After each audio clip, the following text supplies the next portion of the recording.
عليكم ورحمه الله وبركاته الاخوات. كنتمنى ان شاء الله تكونوا كلكم بخير وعلى خير واحوالكم باذن الله تكون طيبه.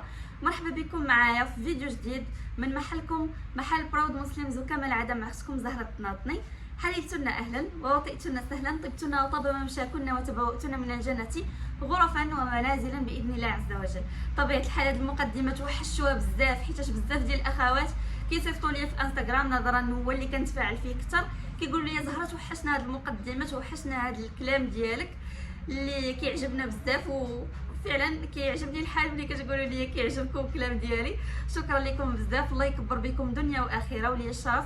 والحمد لله انه الانسان ملي كيكون كيدوي على طبيعته وكيدوي بكل طلاقه مع الناس اللي كيكونوا عزازين عليه، راه بطبيعه الحال غيكون كلام من القلب الى القلب.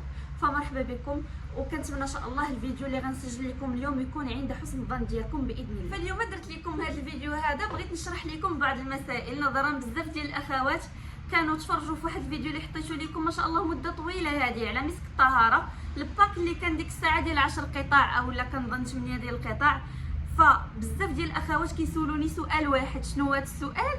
هو كيفيه استخدام مسك الطهاره، كيفاش غادي نستخدموه، كيفاش غادي نخدموا به، وكيفاش غادي تكون طريقه امنه علينا وعلى الجسم ديالنا وعلى الصحه ديالنا وعلى الجلد ديالنا. وبطبيعه الحال اول حاجه غنوريها لكم هي هذا الباك هذا ديال مسك الطهاره اللي تبارك الله ما شاء الله كيتكون من 12 قطعه مختلفه، فيه تبارك الله ما شاء الله صابونه، 4 ديال الامساك مختلفين، مخمريه ديال الشعر، معطر الفراش، الدهن ديال الجسم، في ايضا هاد البخاخ ديال الجسم وعطور للجسم بالاضافه للوشن. هاد الباك هذا تبارك الله من بين الباك اللي ما شاء الله الاكثر مبيعا، ماشي غير عندنا هنايا يعني في المغرب كامل اللهم بارك.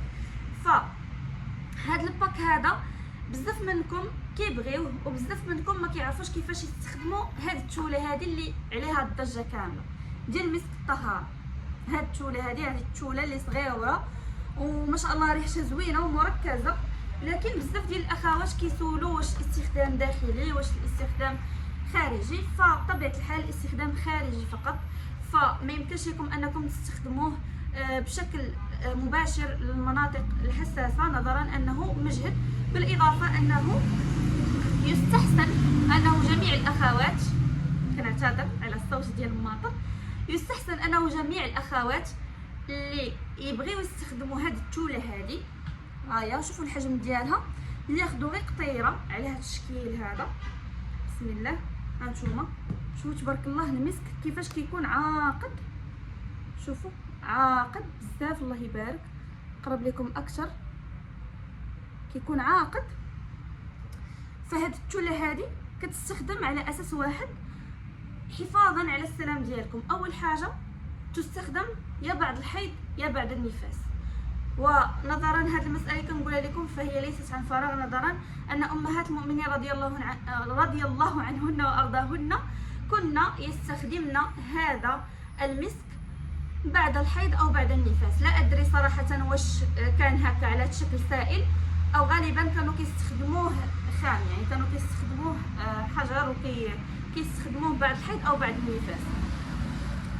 فالبنات اول حاجه هذا كيف ما كتعرفوا انه يعني مسك مركز، فمن الافضل انه تستخدموه بطريقه مخففه وبطريقه يعني اللي خارجيه فقط وليست داخليه. بطبيعه الحال كتستخدموها البنات مره واحده بعد الحيض او بعد النفاس، يعني فتره اللي كتكون طويله، ماشي كل نهار غادي تستخدموه، ماشي كل مره غادي تستخدموه، وماشي بطريقه اللي كثيره غادي تستخدموه، ماشي كل مره غادي تمشيو تستخدموا هاد التوله هذه، حيت البنات راه صعيب الحال نظرا انه هاد المسك هذا مجهد وخاصكم تستخدموه لفترات قليله وبشكل مخفف، يعني غادي تخفوه بمدافي عاد غادي تستخدموه.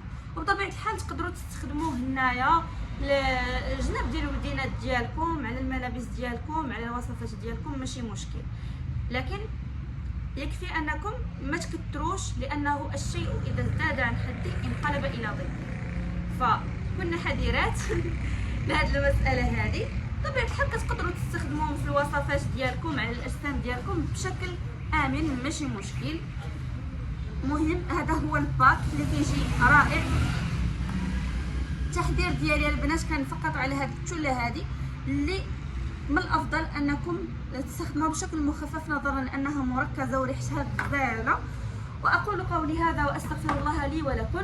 طبيعه الحال وصلت لكم الفكره نظرا لانكم خواتاتي، كنبغي لكم اي حاجه اللي تكون زوينه وكنبغي لكم اي حاجه اللي تكون مزيانه لكم وكنخاف عليكم، فلذلك ما نقدرش نخبي عليكم هذه النصيحه هذه، وما نقدرش نخبي عليكم ايضا هذا الخير.